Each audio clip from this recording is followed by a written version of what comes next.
How's it going, guys? Today I decided to make a video about the AS13B's brand new Getting Over It TAS, Tool Assisted Speedrun for short. The original one was released back in 2018, and he just came out with a new one. I've yet to see it, and I'm going to be giving an initial reaction and then just some discussion about it later on. Just what I think about the strategy, is viable for humans, just what I'm impressed by, whatever. Okay.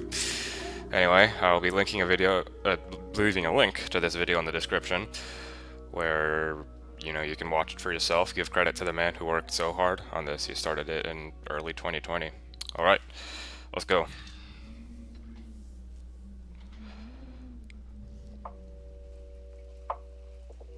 You can see his logo over there on the left. I've actually seen a fair bit of this already from clips that he's posted in Discord, so this is nothing particularly new. This looks like the same as the original TAS, just faster. Okay, that is... Yeah, I remember that skip. Okay, I've not seen any of this here. A lot of this is actually very similar to the original TAS. It's just like, whoa, okay, that hat trick was something. It's just very optimized movement. See how the tower goes. Yep. I saw someone's logo on the asteroid there. And, well, there it is. That is the TAS. Yeah, it looks pretty similar to the first one, actually. I'm not sure if you guys have seen it, but there are a lot of similar strategies being used here, but they're just done better. Like here for this the major difference here is in this first part. The original TAS just did like a simple push down to get to this next rock. Here we kind of see a slip, and then we go off the back. I've personally tried to use this just for experimentation purposes, and I can do it actually. It's not very difficult, but to get it with this kind of precision is very hard. Like, the way I do it is actually not faster than my normal way. This is pretty normal. Oh wow, it actually grabs the tip of the branch right here, as you can see. It doesn't even grab far in. Like in my latest Chimney world record, the 6.97, I think I touched part way in through the branch. That's just way more humanly viable, but if you go frame by frame here, the TAS just barely hits the corner. That's definitely not something that humans can just kind of do. And then this, yeah, it just skips the pipe. This is again something that, I mean, I can do, but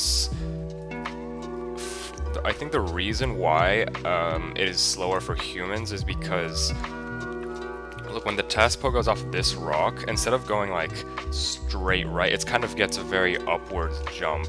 So when it reaches this rock, it's like in a good position to get some extra momentum. Like when I push off this rock, I generally go very far right because it's a habit for me to go straight to the pipe. But as you see, the TAS just kind of hops directly up, and that gives it a really nice grip on here. Here's interesting to know, it actually does not even use this initial rock. It skips straight to the one above. I know for a fact the I think the original TAS did not use this rock on the right, and definitely this rock is faster. There's a general principle in this game that goes smaller, faster touches are better than just like a bunch of pull pogos straight after one another. And yeah, I use this principle here. Which is why it's interesting. According to the same principle, it should be touching this first rock, but I think it just has so much momentum that it would actually slow it down. And then it uses Chimney skip just like the original TAS. Very efficient movement here. Let me go frame by frame. Grabs it off camera. And then right on there. And it actually grabs the tip of this. Maybe it's for better grip purposes, but if you remember, like on the branch at the start of Chimney, it grabbed like on the very left of it. So I would think that would be a bit of an optimization, but my guess is that it's just better to get like a stronger push over here. Whoa, did you see that? I think there was like a little double tap there. Yeah. It doesn't even like get a nice grip, it just does a bunch of like little small taps. Let me slow this down.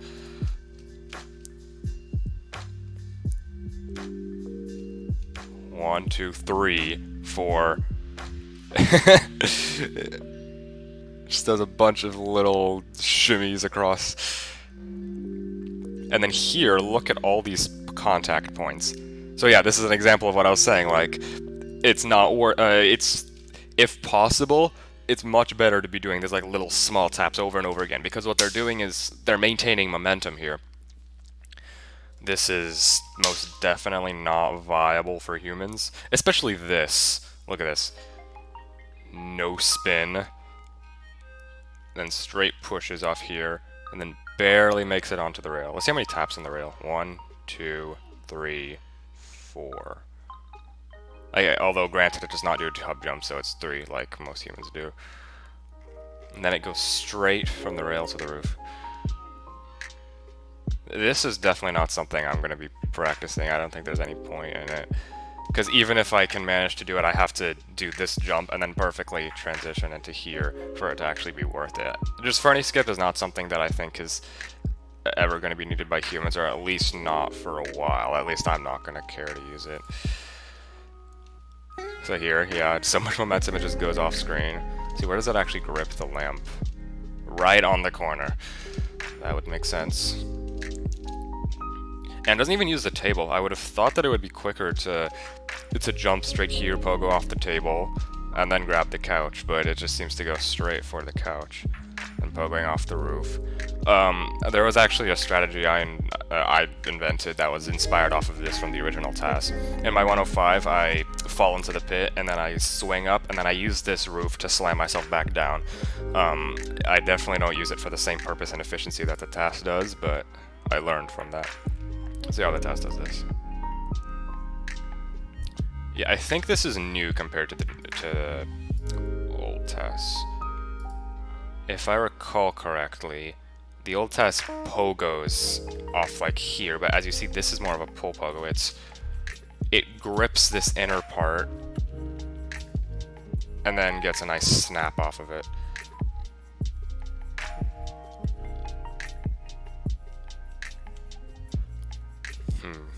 Wondering if thumb skip is ever going to be worth it for humans. And in the past, whenever I would grind thumb skip, I would actually try to grab on the ear of the line. So I'm noticing it does not even do that. Well, it actually slips onto the ear, like right there. Boom. Oh, that's new. Yeah, old TAS used this middle grip here, but this was not even touched this time.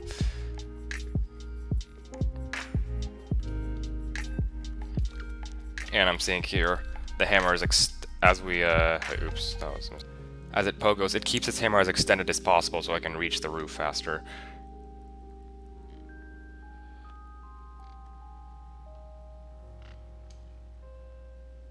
So that's probably one of the craziest tricks of the whole thing.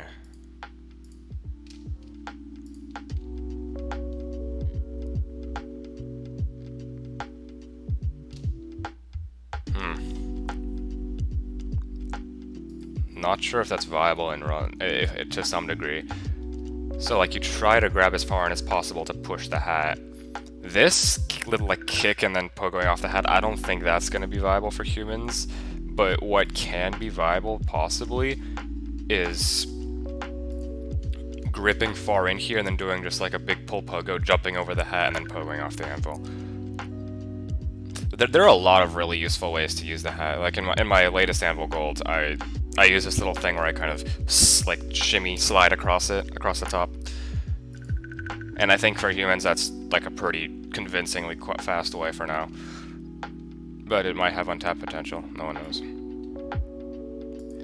And another thing to know is that because we pogo off the hat instead of the anvil, the TAS is already so high that it can immediately go here onto the rocks, whereas humans, I always wait here before continuing.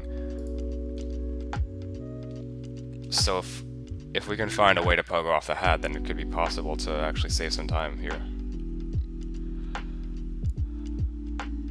Whoa, that was interesting. So yeah, I mean in this position I would also do that. I would like tap over and then push off the left, but like I think my 105 does it, but the TAS does it in a very different way. Look, it grips and then immediately after like slides into place. Look at that. Like what I would have done is I would have tapped and then my hammer would have like gone up a little bit to prepare for the next bit. Look at this. It's like a little negative pull right into the position. That's something I could probably learn from whenever I do like these little taps. Maybe I can just do them smaller, do them more efficiently. Yeah. I think this is something I already do, but notice how... Look, that the TAS is like lowering itself when it pogos off these. It goes like down and then up. That gives it more momentum. Kind of like a pull pogo. That never works for me. If I ever grab this close to the... Like, if I'm in a position like this, what I'm gonna do is I'm just gonna wait. Like, I'm gonna hang down from this ledge and then pull up. Like, this is way too sketchy for me. I would just slip off. And this is just, I don't know, that's higher level. This is like sub 50 strats. If humans ever get to use this. Fun fact, AS1-3B and I have talked about the TAS before, and he said that he was actually not planning on even jumping straight to the ledge. He was actually going to go over to the left to the wood first, just because he had so much momentum, he could not figure out a way to get straight to the ledge, which is why he had to invent this funny strat where he bonks into the bucket and then slams onto it. And this is a great example of a principle that the original TAS did not use. The, you know, smaller, faster jumps are better than slower, bigger ones. The original TAS, it grows straight from this ledge right to the first mountain pocket, but here this TAS taps here for an extra bit of momentum.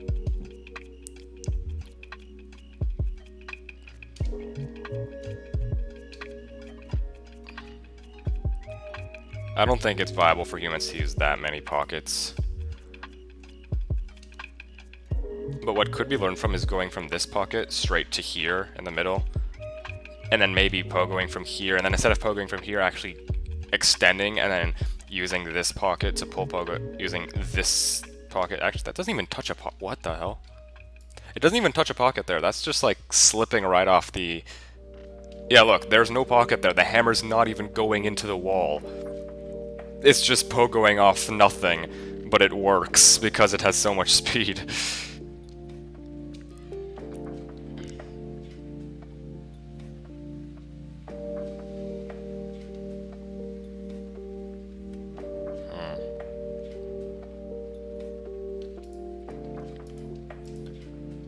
For humans, usually when they do this cart thing, they're gonna pull pogo from this top ledge. But the TAS does it uses the lower one, because I guess it's... Like, I've always noticed if I try to grab this top point... If I ever try to grab the top ledge, see how it grabs the bottom one, if I grab the top one, I usually lose time. Like, I'm trying... you're too far away, you have to kind of like the physics are going to make you reposition and then waste time doing another pull pogo. That always happens in my fast towers or my tower golds. I always lose like 0.2 seconds here because I'm trying to grab the top part, and I don't know, physics just doesn't let you go immediately. But here, if you go here, you can go immediately. Obviously the problem is you only get to grab the lower dish, but for TAS, instead of, you know, humans are always going to swing from this dish, it pull pogos from this dish. And I do not think humans can possibly be accurate enough to use this red light, but maybe this dish below the red light, that could be doable. Definitely not this no spin, that's definitely not for humans. And then launch into space. Let's see how accurate these grips are. Yeah, look at that.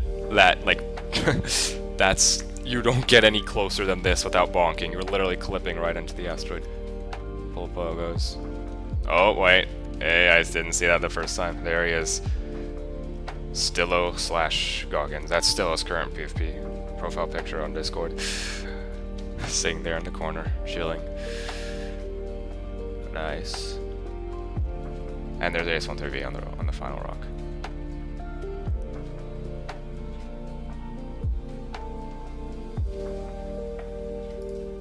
And that's the full thing. Actually, there are 10 seconds left in the video.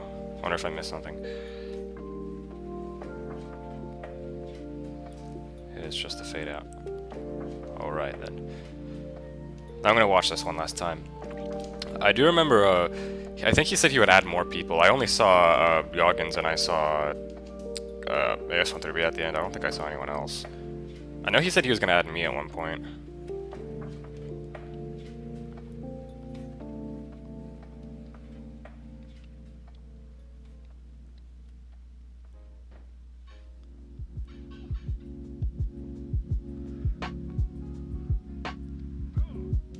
Did I see something?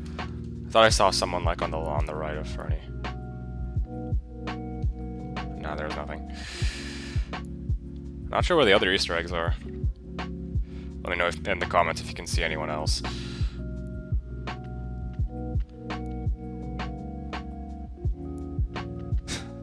Just doesn't slow down. It's definitely another caliber of movement. Oh yeah, there's another thing I forgot to mention. The old TAS does like a double tap on this final asteroid. It kind of grips this part right before the top and like negative pulls and then pulls off the top.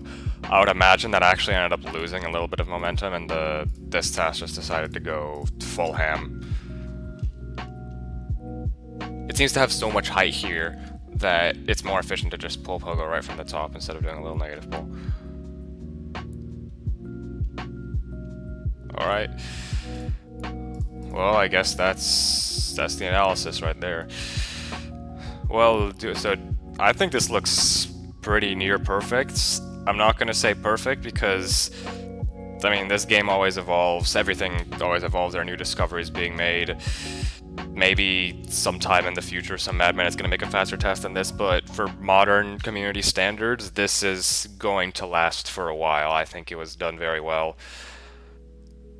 It was interesting to know that it was way more similar to the original test than I thought it would be. It was just that a more advanced understanding of the game has allowed AS13B to just kind of figure out how to use more effective pulls. There were definitely some modified sections. Some strategies were just completely different, like furniture. This was significantly different. I think the next most significantly different part was, wow, I skipped ahead 5 seconds and I went from the middle of orange right to bucket. Okay, that's not what I was expecting. Like, this here is definitely one of the most impressive parts of the TAS. Definitely very new. Unfortunate that Snowman Skip was not able to make it. The reason why is because, look, Diogenes is so high, he cannot possibly pull pogo over to the snowman. He has to use the rocks.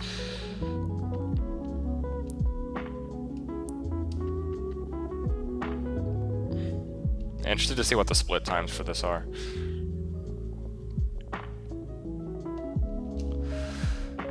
And as it goes for humans, I'm not sure exactly what can be learned here. Maybe this branch jump, I've been practicing a little bit lately. Maybe I can try to start incorporating that into runs. Although I do not think my first few segments really need much work when it comes to getting a PB from here. I don't think humans have anything to learn in slide skip. Like, this is some crackhead stuff. This is not happening. Same with furniture. Orange, kind of. Like, there might be something to glean from orange. Anvil definitely has potential to be learned from. Probably bucket as well. This little bucket maneuver here, I'm not sure about it. I don't think it's really beneficial to humans. I mean, there definitely are moments when I feel like I have way too much momentum going into the bucket, but I'm not sure how viable this is as a remedy for that.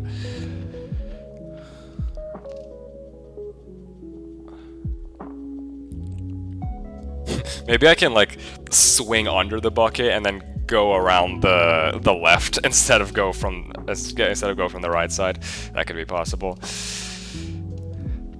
Mountain, also, maybe I could try changing my routes or whatever. But yeah, okay.